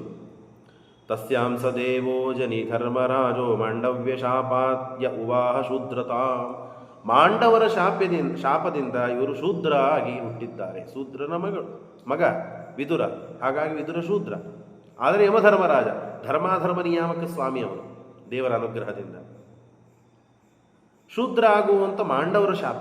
ಮಾಂಡವರು ಯಾಕೆ ಶಾಪ ಕೊಟ್ಟರು ಅಂದರೆ, ಆ ಮಾಂಡವರ ಒಂದು ವಿಚಿತ್ರ ಹುಚ್ಚು ಅಂತಂದರೆ ಏನು ಅಂದರೆ, ನಾನು ವಶಿಷ್ಠರ ಸಮಾನ ಆಗಬೇಕು. ವಿಶ್ವಾಮಿತ್ರರಿಗಿತ್ತಲ್ಲ, ವಿಶ್ವಾಮಿತ್ರರು ವಶಿಷ್ಠರಿಂದ ಆ ವಶಿಷ್ಠರ ಸಾಮರ್ಥ್ಯವನ್ನು ನೋಡಿದ್ದಕ್ಕಾಗಿ ವಶಿಷ್ಠರ ಸಮಾನ ಆಗಬೇಕು ಅಂತ ವಿಶ್ವಾಮಿತ್ರರಿಗೆ ಹೇಗೆ ಹುಚ್ಚು ಹಿಡಿದು ತಾವು ತಪಸ್ಸು ಮಾಡಿ ತಾವು ಬ್ರಹ್ಮಋಷಿಗಳು ಅಂತಾದರೂ, ಹಾಗೆ ಇವರಿಗೆ ಏನಾಯಿತು ಗೊತ್ತಿಲ್ಲ, ವಶಿಷ್ಠರ ಸಮಾನ ಆಗಬೇಕು ಅಂತ ಮಾಂಡವ್ಯರಿಗೆ. ಆ ಮಾಂಡವ್ಯರು ವಶಿಷ್ಠರ ಸಮಾನ ಆಗಬೇಕು ಅಂತ ಯದ್ಯಪಿ ಇಚ್ಛೆ ಇದೆ, ಆದರೆ ಯೋಗ್ಯತೆ ಇಲ್ಲ. ಯೋಗ್ಯತೆ ಇದ್ದವರು ಇಚ್ಛೆ ಮಾಡಬೇಕು. ಹಾಗಾಗಿ ದೇವತೆಗಳಲ್ಲೆಲ್ಲ ಒಂದು ಮಾತು ನಡೀತು, ಇಲ್ಲ ಅವರಿಗೆ ಆ ಸಾಮರ್ಥ್ಯ ಇಲ್ಲ, ಆದರೂ ತಪಸ್ಸು ಮಾಡ್ತಾ ಇದ್ದಾರೆ. ತಪಸ್ಸು ಮಾಡಬೇಡ ಅಂತ ಹೇಗೆ ಹೇಳಿಕ್ಕೆ ಸಾಧ್ಯ? ಅದನ್ನು ವಿಘ್ನ ಮಾಡೋದು. ಹಾಗಾಗಿ ಏನು ಮಾಡಿದರು, ಒಂದು ದಿವಸ ಇವರು ಯಾವ ಸ್ಥಳದಲ್ಲಿ ಕೂತು ತಪಸ್ಸು ಮಾಡ್ತಾ ಇದ್ದಾರೋ ಆ ರಾಜ್ಯದಲ್ಲಿ ಕಳ್ಳತನ ಆಯಿತು. ಕಳ್ಳತನ ಆದಾಗ ಆ ಕಳ್ಳರು ತಂದು ಇವರು ಮುಂದೆ, ಮಾಂಡವ್ಯರ ಮುಂದೆ ಆ ಸಂಪತ್ತನ್ನು ಇಟ್ಟು ಹೋಗಿಬಿಟ್ರು. ಇವರೇ ಕಳ್ಳತನ ಮಾಡಿದ್ದಾರೆ. ಸತ್ಯನಾರಾಯಣ ಪೂಜೆಯಲ್ಲಿ ಕಥೆ ಬರ್ತದಲ್ಲ, ಕಟ್ಟಿಗೆ ಮಾರವನ ಕಥೆ, ಅದರಂತೆ ಇದೆ ಇದು.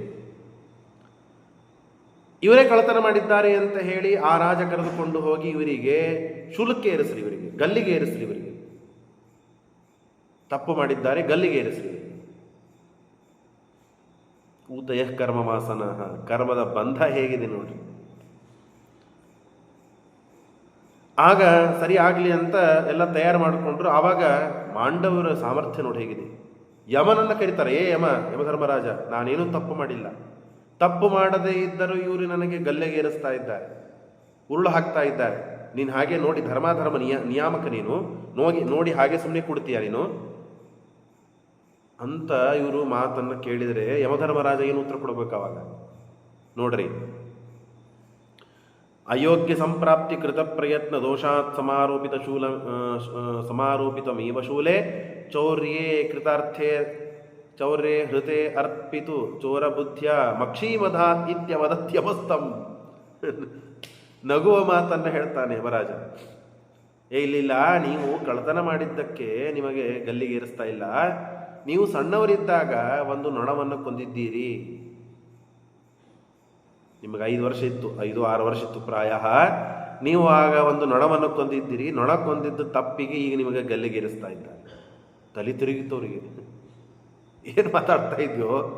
ಯಾವ ಧರ್ಮಶಾಸ್ತ್ರದಲ್ಲಿದೆ ನನಗೆ ಹೇಳ್ತೀಯ ನೀನು? ಧರ್ಮ ಕರ್ಮ ಶಾಸ್ತ್ರ ಪುರಾಣ ಯಾವ ಶಾಸ್ತ್ರದಲ್ಲಿ ಹೇಳಿದೆ ನೊಣವನ್ನು ಕೊಂದಂತಹ ವ್ಯಕ್ತಿಗೆ ಗಲ್ಲಿಗೆ ಏರಿಸ್ತಾರೆ?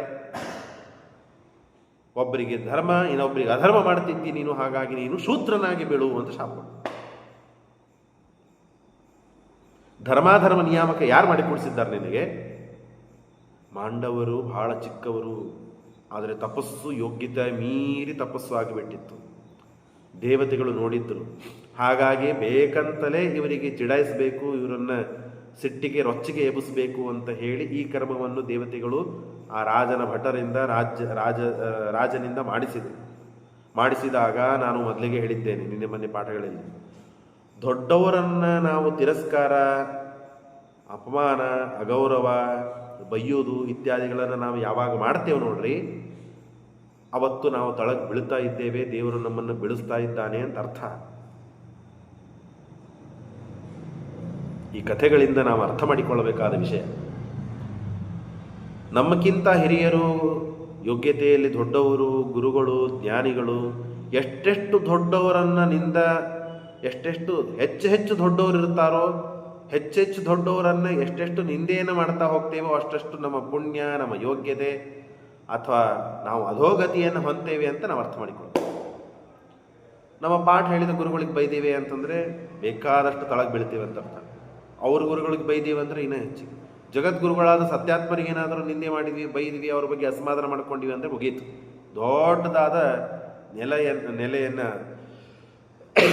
ಅಗದು ಬಿದ್ದು ನಮ್ಮ ಸಮಾಧಿ ನಾವು ಮಾಡ್ಕೊಂಡಿವಿ ಅಂತ ಅರ್ಥ. ಇನ್ನು ಸತ್ಯಧ್ಯಾನರಿಗೆ, ಸತ್ಯಪ್ರಮೋದರಿಗೆ, ಸತ್ಯಧ್ಯಾನರಿಗೆ, ಈ ದೊಡ್ಡವರಿಗೆ, ಟೀಕಾಕೃತ್ಪಾದರಿಗೆ, ಶ್ರೀಮದಾಚಾರ್ಯರಿಗೆ, ದೇವರಿಗೆ ಮುಗಿದೇ ಹೋಯಿತು. ಅಂಧನ್ ತಮಸ್ಸೆ ಅಂತ ಅರ್ಥ. ಹಾಗಾಗಿ ಮಾಂಡವರ ತಪಸ್ಸು ಬಹಳ ಬೆಳೆದಿತ್ತು. ಹಾಗಾಗಿ ತಾವು ಶಾಪವನ್ನು ಕೊಟ್ಟರೇನೆ ತಪಸ್ಸು ಹೋಗ್ತದೆ ಅಂತ ಹೇಳಿ ಇಲ್ಲದೇ ಇದ್ದ ಕರ್ಮವನ್ನು ಅವರ ತಲೆ ಮೇಲೆ ಹಾಕಿ ಸಣ್ಣ ನೊಣ ಕೊಂದಕ್ಕೆ ಶ್ರೀಮದಾಚಾರ್ಯ ಹೇಳ್ತಾ ಇದ್ದಾರೆ, ನಾನು ಹೇಳೋದು ಮಾತು ಅಲ್ಲ. ಮಕ್ಷಿ ವಧಾತ್ ಅವದತ್ ಯವಸ್ತಂ. ಮಕ್ಷಿ ಅಂದರೆ ನೊಣ. ಆ ನೊಣವನ್ನು ಕೊಂದಿರಿ ಸ್ವಾಮಿ ನೀವು ಹಿಂದೆ ಸಣ್ಣವರಿದ್ದಾಗ, ಹಾಗಾಗಿ ನಿಮಗೆ ಈ ಗಲ್ಲಿಗೆ ಇರಿಸ್ತಾ ಇದ್ದೇನೆ. ನಕ್ಕರು, ಸಿಟ್ಟು ಬಂತು ಅವರಿಗೆ. ಯಾರಿಗೆ ಬರುವುದಿಲ್ಲ, ಬರ್ತು. ಶಾಪ ಕೊಟ್ಟು ಏನಂತ? ನೀನು ಶೂದ್ರನಾಗಿ ಬೀಳು. ವಿದ್ಯಾರತೆ ವಿದುರೋ ನಾಮ ಚಾಯಂ ಭವಿಷ್ಯತಿ ಜ್ಞಾನಬಲೋಪಪನ್ನ ಮಹಾಧನುರ್ ಬಾಹುಬಲಾಧಿಕಶ್ಚ ಸುನೀತಿಂ ಇತ್ಯವದತ್ಸ ಕೃಷ್ಣ. ಹಾಗಾಗಿ ವಿದ್ಯಾರತತ್ವಾತ್ ವಿದುರಃ ಅಂತ ಮುಂದೆ ಶ್ರೀಮದಾಚಾರ್ಯ ಹೇಳ್ತಾರೆ. ಇಲ್ಲೂ ಹೇಳ್ತಾ ಇದ್ದಾರೆ, ವಿದ್ಯಾರತೆ ವಿದುರೋ ನಾಮ, ಅತ್ಯಂತ ವಿದ್ಯೆಯಲ್ಲಿ ಬಲಿಷ್ಠ ಇವನು. ವಿದುರ ನೀತಿ ಅಂತ ಬರ್ತದೆ ಇವನ ಹೆಸರ ಮೇಲೆ ನೀತಿಗಳು. ಜ್ಞಾನ, ಬಲ, ಧನುಸ್ಸು, ಬಿಲ್ಲು ಬಾಣಗಳ, ಅಸ್ತ್ರಶಸ್ತ್ರಗಳ ವಿದ್ಯೆ ಇವೆಲ್ಲ ಪಡೆದವನಾಗಿ ನೀನು ವಿದುರನಾಗಿ ಹುಡ್ತಿ.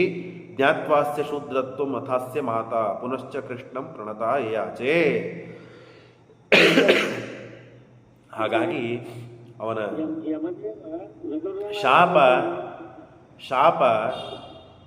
ಶಾಪ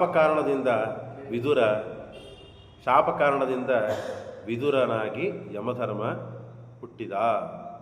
ಯಾಕೆ? ಮಾಂಡವರ ಶಾಪದಿಂದ. ಮಾಂಡವರಿಗೆ ಏನು ಶಾಪಕ್ಕೆ ಕಾರಣ? ಮಾಡದೇ ಇದ್ದ ತಪ್ಪನ್ನು ತಲೆ ಮೇಲೆ ಹಾಕಿ ಅಷ್ಟೇ ಅಲ್ಲೇ ಮಾಂಡವರು ಹೇಳ್ತಾರೆ, 14 ವರ್ಷದವರೆಗೆ ಮಾಡಿದ ತಪ್ಪುಗಳೆಲ್ಲ ನಾನು ಅಣಕೊಂದಿದ್ದಕ್ಕೆ ನೀವು ಗಲ್ಲಿಗೆ ಏರಿಸ್ತಾ ಇದ್ದಿರೋದಿಲ್ಲೋ. 14 ವರ್ಷ, 80 ವರ್ಷ ಆದ ಮೇಲೆ ಮಾಡಿದ ತಪ್ಪಲ್ಲ ಅಂತಾರಲ್ಲ. ಮತ್ತೆ ನೀನು ಹೇಗೆ ಇದನ್ನು ತಪ್ಪು ಅಂತ ಪರಿಗಣಿಸಿದಿ? ಆ ತಪ್ಪಿಗೆ ಇಷ್ಟು ದೊಡ್ಡ ಶಿಕ್ಷೆ ಕೊಟ್ಟಿ ನೀನು ಅಂದಾಗ ಕೊನೆಗೆ ಅವರಿಗೆ ಅರ್ಥ ಆಯಿತು. ನಾನು ವಶಿಷ್ಠರ ಸಾಮ್ಯವನ್ನು ಅಪೇಕ್ಷಾ ಪಟ್ಟಿದ್ದೆ, ಅದು ನನ್ನ ಯೋಗ್ಯತೆ ಅಲ್ಲ. ಹಾಗಾಗಿ ಮತ್ತೇನಪ್ಪ ಅಂದರೆ ನನಗೆ ಈ ಅವಸ್ಥೆ ಬರುವಂತೆ ಮಾಡಿದ್ದಾರೆ. ಇರಲಿ, ಏನಾದರೂ ವಿದುರನಿಗೆ ಶಾಪ, ಆ ವಿದುರನ ಶಾಪದ ನಿಮಿತ್ತದಿಂದ ವಿದುರ ಆ ಯಮಧರ್ಮರಾಜನಿಗೆ ಕೊಟ್ಟ ಶಾಪ ಮಾಂಡವ್ಯವರು, ಆ ಶಾಪದ ನಿಮಿತ್ತ ವೇದವ್ಯಾಸ ದೇವರು ಮತ್ತು ಆ ಶೂದ್ರದಾಸಿಯಲ್ಲಿ ಹುಟ್ಟಿದವರೇ ವಿದುರ ಅಂತ ಇಷ್ಟು ಕಥೆಯನ್ನು ಹೇಳ್ತಾ ಇದ್ದಾರೆ. ಅದ್ಭುತವಾದ ಘಟನೆಗಳು, ಕಥೆಗಳು, ನಿರ್ಣಯಗಳನ್ನು ಶ್ರೀಮದಾಚಾರ್ಯರು ಪೂರ್ವ ಪರಿ ಭಾವಗಳನ್ನೆಲ್ಲ ತಿಳಿದ ಸರ್ವಜ್ಞರಾದ ಶ್ರೀಮದಾಚಾರ್ಯರು ತಿಳಿಸಿಕೊಡ್ತಾ ಇದ್ದಾರೆ. ಶ್ರೀಕೃಷ್ಣ ಅರ್ಪಣಮಸ್ತು.